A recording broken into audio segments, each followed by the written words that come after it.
यह कहानी एक किसान की है जो कि बहुत मेहनती था।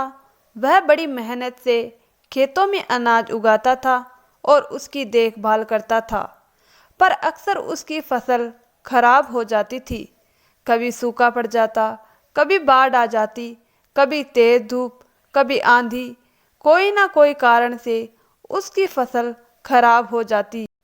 एक दिन किसान पेड़ के नीचे बैठकर अपनी बर्बाद हुई फसल को देख रहा था और तभी वह गुस्से में आसमान की तरफ देखकर ईश्वर से कहता है कि हे मालिक, लोग तुझे महान मानते हैं, स्वर्गज्ञानी मानते हैं, सबसे बड़ा मानते हैं और कहते हैं कि आप सब जानते हैं।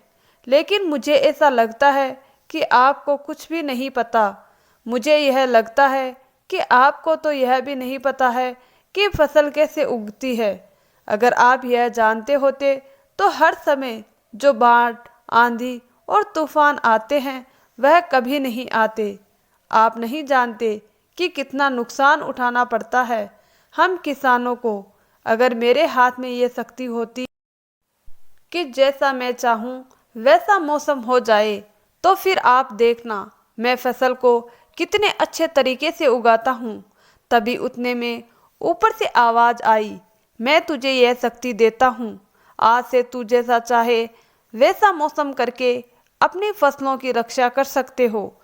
एक दो दिन गुजरने के बाद किसान ने फिर से अपने खेत में गेहूं की फसल उगाई। अब किसान के पास तो शक्ति थी, वह जैसा चाहे वैसा मौसम कर सकता था। तो किसान ने आंधी, तूफान, बाढ़ कुछ भी उसने अपने खेतों पर आने नहीं दिया। किसान ने अपनी फसलों को नष्ट होने से बचाया और उस साल उस किसान के खेत ऐसी फसल हुई जो पहले कभी नहीं हुई थी। मन ही मन वह किसान बहुत खुश हो रहा था और साथ ही साथ यह सोच रहा था, ईश्वर को बताऊंगा कि इसे कहते हैं शक्ति का सही इस्तेमाल। कुछ दिन और गुजरने के बाद फसल काटने के लिए तैयार हो गई। किसान बड़ा उत्सुकता के साथ फसल को काटने लगा। जैसे ही उसकी नज़र गेहूं की बालियों पर पड़ी तो वह हैरान हो गया, क्योंकि उन बालियों में गेहूं के दाने ही नहीं थे। गेहूं की एक भी बाली के अंदर गेहूं का दाना नहीं था। सारी बालियां अंदर से खाली थी। अब वह किसान बड़े परेशान हो गया और फिर से ईश्वर को पुकारने लगा।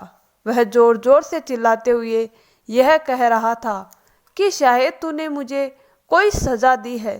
तभी ऊपर से आवाज आई कि मैं तुम्हें कोई सजा नहीं दे रहा, बल्कि इसके जिम्मेदार तो तुम खुद हो।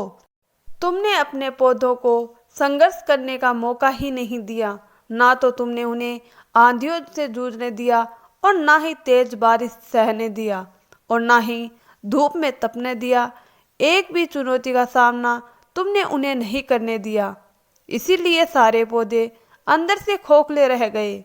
जब आंधी, तूफान, तेज बारिश और धूप पड़ती है तभी यह पौधे संघर्ष करते हैं और इसी संघर्ष से ताकत पैदा होती है। इसमें शक्ति होती है, ऊर्जा होती है और इसी संघर्ष में गेहूं का दाना बनता है। तूने उन्हें बुरे वक्त से गुजरने ही नहीं दिया। जहां उनका जन्म होता सारी बालियां इसीलिए खोखली रह गई क्योंकि तुमने अपने पौधों को संघर्ष कराया ही नहीं। सेम यही चीज़ दोस्तों हमारे साथ भी होती है। इस कहानी से हमें यह सीख मिलती है कि बुरा वक्त जो होता है, जिसे लोग संघर्ष कहते हैं, स्ट्रगल कहते हैं, यहीं से एक इंसान की ग्रोथ होती है।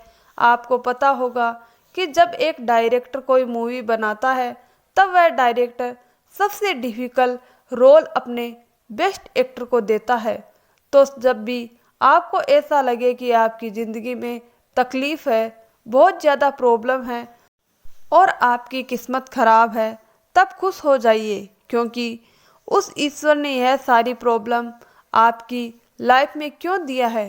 क्योंकि उसे पता है कि आप इन सब को पार करके आगे निकल सकते हो। और ज़रा सोच कर देखिए, अगर आपकी ज़िंदगी में कोई प्रॉब्लम ही ना हो, कोई संघर्ष ना हो, तब ज़िंदगी जीने में मज़ा नहीं आता। दोस्तों, आपको हमारी ये छोटी सी कहानी कैसी लगी, हमें आपकी राय कमेंट बॉक्स में ज़रूर बताएं। कहानी अच्छी लगी तो अपने दोस्तों के साथ शेयर करें, और अगर आप हमारे चैनल पर नए हैं तो प्लीज़ चैनल को सब्सक्राइब ज़रूर कर लें ऐसी और मज़ेदार कहानियाँ सुनने के लिए।